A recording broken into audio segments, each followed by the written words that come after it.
मी आतिश मांडेकर आपल्या सगळ्यांचं मनापासून स्वागत करतो. विजया प्रशांत नांदे आणि विजया ममता राम शिगवण नेरूळ इथे या लहानाच्या मोठ्या झालेल्या या माऊलीला आज आपण बोलतं करणार आहोत. पहिली 1 मिनिट मी लक्ष्मी पाठवतो इकडनं लगेच तुम्हालाही बघा पाठवली. आता घ्या उखाणा घ्या. हो नाही म्हणता म्हणता लग्न जुळले एकदाचे प्रशांतरावांमुळे मला मिळाले सौख्य आयुष्यभराचे. अरे वा प्रशांतराव तुम्ही पण घेणार आहात का उखाणा? भाजीत भाजी मेथीची विजया माझ्या मेथीची. लग्नाला किती वर्ष झाली? लग्नाला 3 वर्ष झाली आता. 3 वर्ष मेथीचीच भाजी खाताय वाटतं. वैदी द्या ओळख करून द्या. हे माझे मिस्टर प्रशांत नांदे. नमस्कार. हे माझे सासरे प्रवीण नांदे. नमस्कार. नमस्कार. या माझ्या सासूबाई प्रतीक्षा नांदे. नमस्कार. ह्या आजी सासू आहेत. नमस्कार. आणि ही माझी नणंद आहे पूजा. नमस्कार. नमस्कार. आणि तिकडे माहेरी कोण कोण आहे? माहेरी आहेत माझे वडील आहेत नमस्कार. शिगवण. माझी आई आहे लीना शिगवण. माझा भाऊ आहे सचिन शिगवण. नमस्कार. माझी बहीण आहे विनया आणि तिचे मिस्टर आहे. नमस्कार. नमस्कार. नमस्कार. मग वहिनी मला सांगा तुमचं बालपण कुठलं? सांताक्रूज मध्ये. सांताक्रूजला कुठे? सांताक्रूजला गजरबान करून एरिया आहे तिथे आमचं बालपण. कसं गेलं बालपण? खूप छान, खूप मस्ती, खूप धमाल, सगळं काही. पण तुम्ही 2 बहिणी आणि 1 भाऊ? हो 2 बहिणी, माझी मोठी ताई, मग नंतर मी, नंतर माझा भाऊ. आणि मग आई बाबा काय करायचे? माझे आई वडील अपना बाजार मध्ये आणि आधी आई माझी काम करायची, नंतर आता तर हाऊस वाईफच आहे. पण तुमच्या 3 भावंडांमध्ये सगळ्यात मोठं कोण? बहीण का? हो बहीण. आणि भाऊ कसा सगळ्यात लहान? हो सगळ्यात लहान, सगळ्यात जास्त मस्तीखोर आणि सगळ्यात जास्त त्याचे लाड झालेले आहेत. हे मला कळत नाही. प्रत्येक वेळेला भाऊ बिचारा त्याच्या आई वडिलांनी त्याचे लाड केलेले असतात, पण सगळ्यात जास्त त्याचे लाड झाले आहेत असं म्हणून ना तुम्हाला काय वाईट वाटत होतं का त्याचे लाड होत होते तर? नाही तसं काही नाही, पण असतं ना कधी कधी की हा तो लहान आहे, त्याला जास्त ओरडायचं नाही, त्याच्यावर राग करायचा नाही, त्याला मारायचं नाही. बरं बरं. फारच जरा त्यालाच विचारतो आधी. काय रे बाबा तुझं काय म्हणणं आहे ताईबद्दल?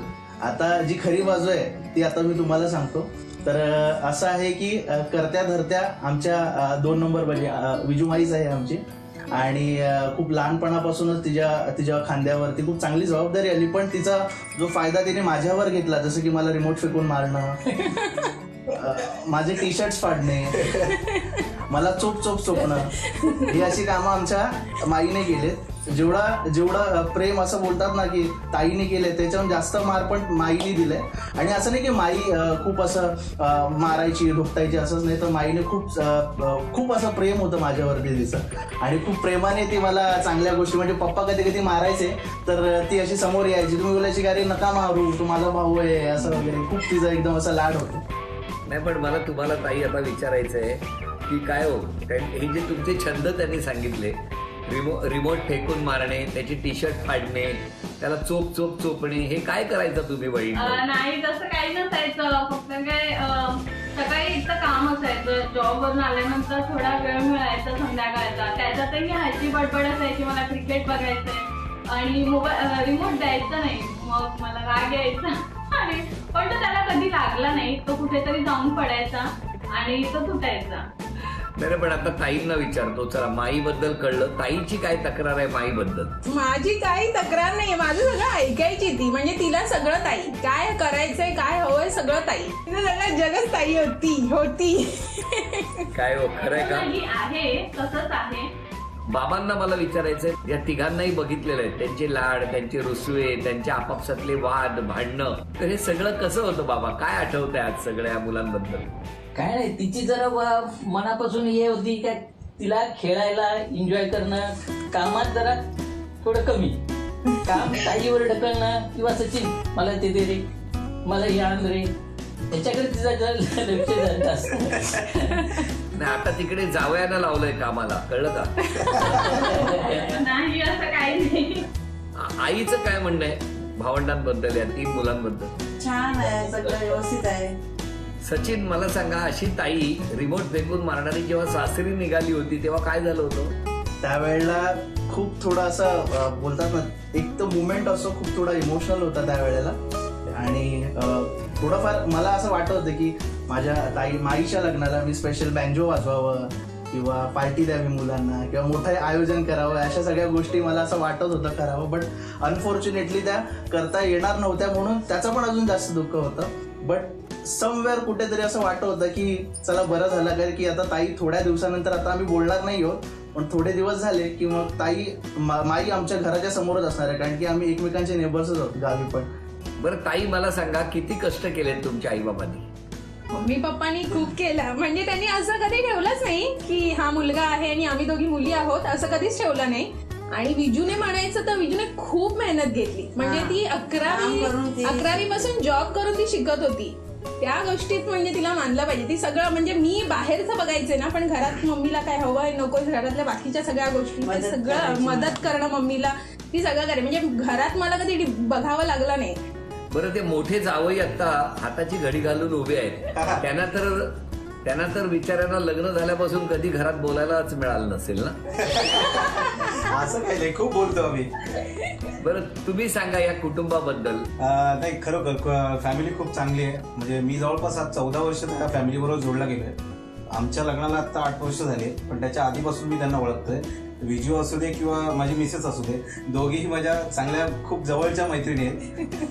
म्हणजे या तुमच्या पहिल्या वाक्यातच तुमचं लव्ह मॅरेज झालं हे का लपून झालं नाही? हो, सुरुवातीला घरातल्या कोणालाच माहिती नव्हतं याबाबत, पण जेव्हा फायनली झालं त्यावेळी आम्ही दोघांनी प्रत्येकाने आपापल्या घरात सांगितलं, असं काही नाही. आणि आता विजया वहिनी, तुम्ही सांगा, इतकं सगळं भरभरून सगळे बोलतायत, कसं वाटतंय तुम्हाला? खूप मस्त वाटतंय. लहानपणीच्या आठवणी पण खूप छान होत्या. भाऊजी पण आधी फ्रेंड होते आणि मग नंतर भाऊजी झाले, ते पण खूप छान आहेत. हा, सगळे माझे आई वडिलांनी खूप केलं आमच्यासाठी. खूप कमी पैसे असताना त्यावेळेला सगळ्या गोष्टी आम्हाला तिघांनाही पुरवल्या आहेत त्यांनी. शिक्षणाच्या बाबतीत, खाण्याबाबतीत सगळं काही त्यांनी खूप छान केलं आहे आमच्यासाठी. तुम्ही किती मिस करता? मी खूप मिस करते, कारण की ताई माझी जी जवळपास राहते, त्याच्यामुळे ती कधी तिला भेटू शकते आई वडिलांना. आणि मी इथे नेरुळला आहे आणि 2 वर्ष झाले कंटिन्युअसली लॉकडाऊन असल्यामुळे मला तिथे जाता येत नाही, त्यांना भेटता नाही येत. तर मग त्याचं जरा वाईट वाटतं मला. सचिन, तुमच्यासाठी एक आव्हान आहे. ओके. आता बघायचंय, लहानपणापासून तुम्ही मार खाल्लाय, बदडलंय, सगळं झालंय.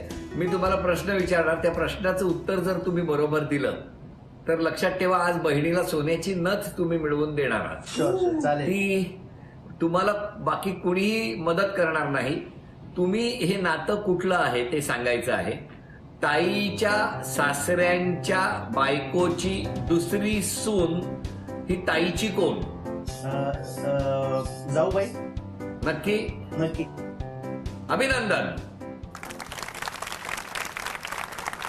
अभिनंदन, तुम्ही इतकं अचूक उत्तर दिलं आणि तुमच्या ताईला झी मराठीकडून सोन्याची नथ आज बक्षीस म्हणून मिळवून दिलेली आहे.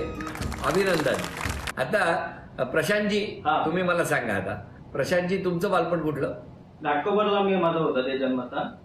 नंतर मग तिथून 7-1 वर्षानंतर आम्ही मग इकडे नवी मुंबई नेरुळमध्ये आलो.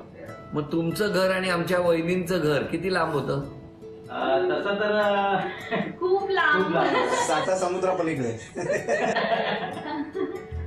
पण मग लग्न कसं जमलं? गावी कसं आमचं बाजूबाजूला घर आहे तिकडे. कुठलं गाव? आमचं गाव इकडे रायगडमध्ये होडगाव म्हणून एक गाव आहे. मग तुम्ही कधी गणपतीला गावाला जायचे? गणपतीमध्ये नाही सदस्य, म्हणजे आमचं कसं होळीमध्ये पालखी म्हणून सण असतो, मोठा सण असतो तो. पालखीला म्हणजे दरवर्षी ओळखवायची. आधी मला माहित नव्हतं नक्की हे कोण आहेत ते. 2007 मध्ये आम्ही पहिल्या पालखीला भेटलो होतो, तेव्हा आमची ओळख झाली होती आणि त्याच्यानंतर आमचे कॉन्टॅक्ट वाढले होते. कळलं, मला दिसते डोळ्यासमोर होळी सगळी दिसते आता.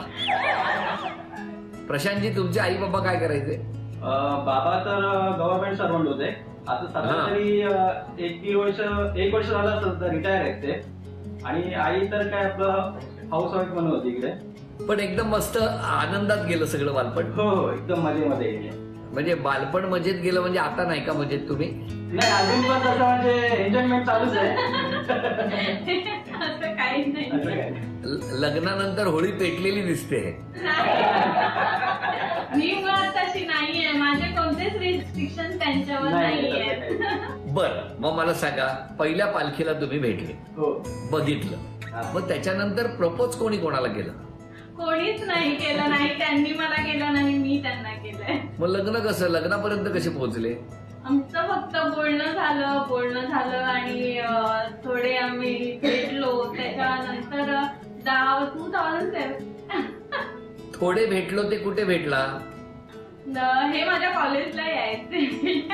हा, मी नेरूळवरून बँड्राला जे कॉलेज आहे तिला, ते यायचे मला तिथे मी भेटायला. नेरूळवरून मध्ये अपडाऊन करायचं तिकडे. आम्हाला काय माहिती.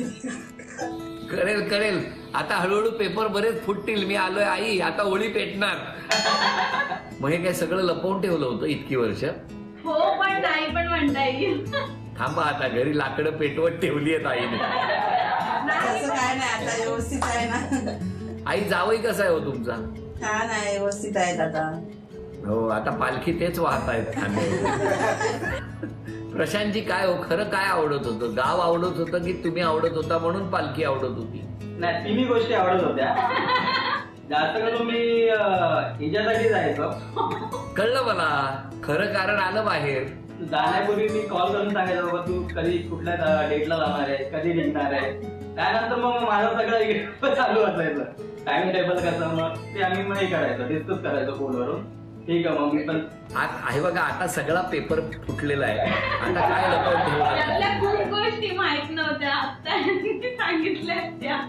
बरं, सासूबाईंना मला विचारायचंय, सुनेबद्दल त्यांचं काय म्हणणं आहे? तू एकदम मस्त, एकदम मन मिळावं, एकदम म्हणजे कुठलं काम सांगा, नाही हो. एकदम छान. आणि सासरे बुवांचं काय म्हणणं आहे? मुलं एकदम खूपच छान आहे. आणि किंवा कोणत्याही गोष्टीमध्ये काही सांगावं लागत नाही, हे कर वगैरे. पण मला सांगा, तुमचा मुलगा पालखीला का जातोय याचा कधी संशय आला होता का तुम्हाला? कधीच नाही, कधी नाही, केव्हाच नाही. आता कळते म्हणजे केव्हाच नाही. तेव्हाच नाही म्हणजे किती भक्तिभावाने तो जात होता, बघितलं. बरं, मला सांगा प्रशांतजी, या तुमच्या सासरच्या बद्दल काय सांगणार तुम्ही? सासरच्या बद्दल सांगायचं झालं तर सगळेच चांगले आहेत. आई, सासूबाई माझ्या, ते जास्त म्हणजे माझ्याशी एवढं बोलत नाही, जसे की जे बाबा बोलतात तसे एवढं बोलत नाही कधी. पण वडिलांचं झालं, सचिन झाला, बाकी भाऊजी असतील, सगळे म्हणजे चांगले. माझ्या मते प्रशांतजी, तुमच्या बाजूला तुमच्या आजी आहेत का? हा, आजी आहे माझी. त्यांचं काय म्हणणं आहे नाथ सुनेबद्दल? चांगले माझा नातू, आणि सून, नाथ सून त्यांनी चांगले. सगळे चांगले आहेत. असेच चांगले राहा आणि असेच हसत राहा, आनंदात राहा. वहिनी, तुम्हाला विजया वहिनींना विचारतो, तुम्ही आनंदात आहात ना? हो, खूप आनंदात आहे मी. वहिनी, तुम्हाला मला विचारायचं, या सगळ्या प्रवासात इतक्या वर्षात आज क्षमा मागायची असेल तर कोणाची मागा? मला क्षमा मागायची आहे तर माझ्या आई वडिलांची मागायची आहे. कारण त्यांना न विचारता मी काही स्वतःचे निर्णय घेतले, लग्नाचा निर्णय घेतला, ज्याच्यात त्यांना मी इन्व्हॉल्व केलं नाही. काही अडचणी आल्या अशा की जे जमत नव्हतं आमचं रिलेशन. हो नाहीच्या टप्प्यावर होतो आम्ही. आणि मग तो 10 वर्षाचा प्रवास होता.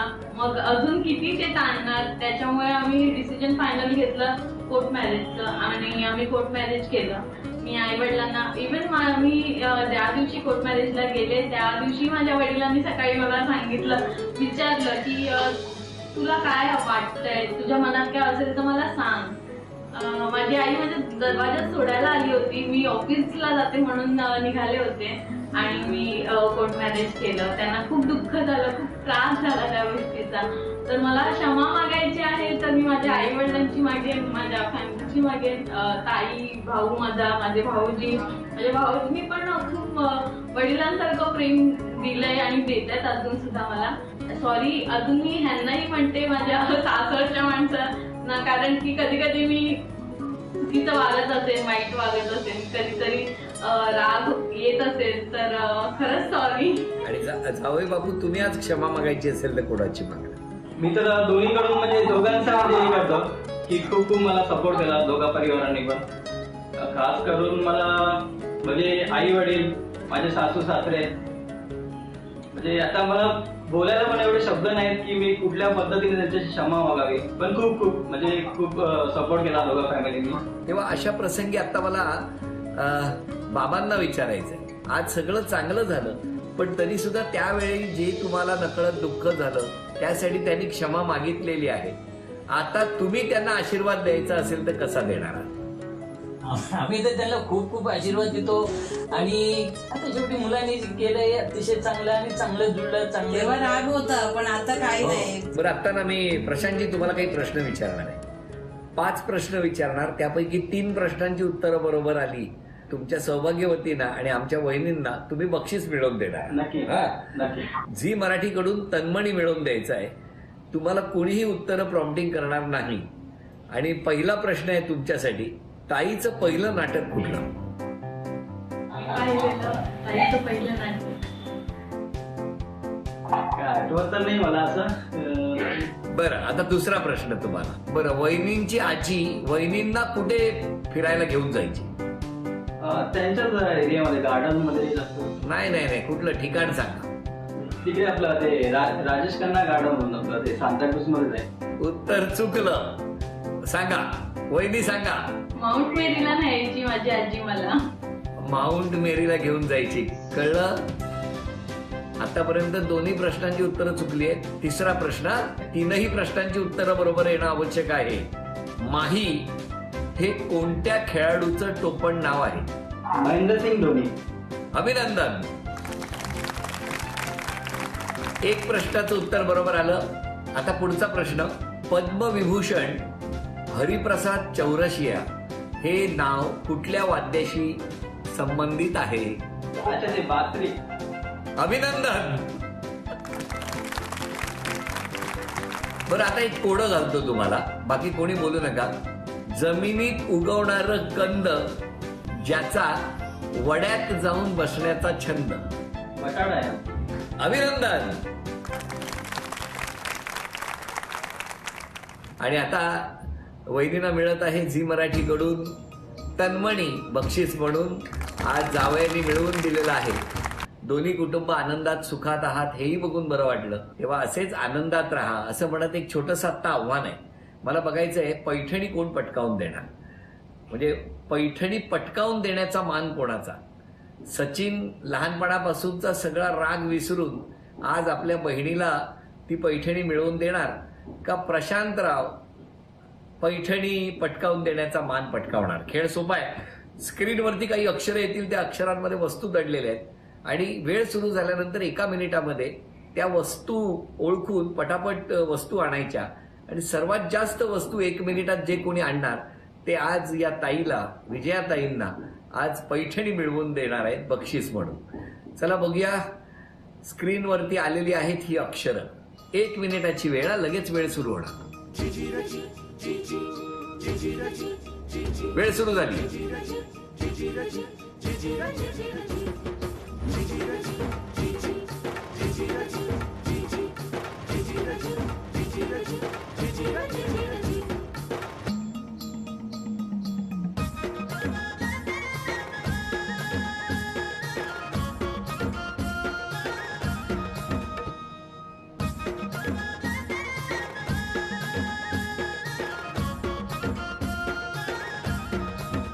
तीन, 2, 1, वेळ संपली.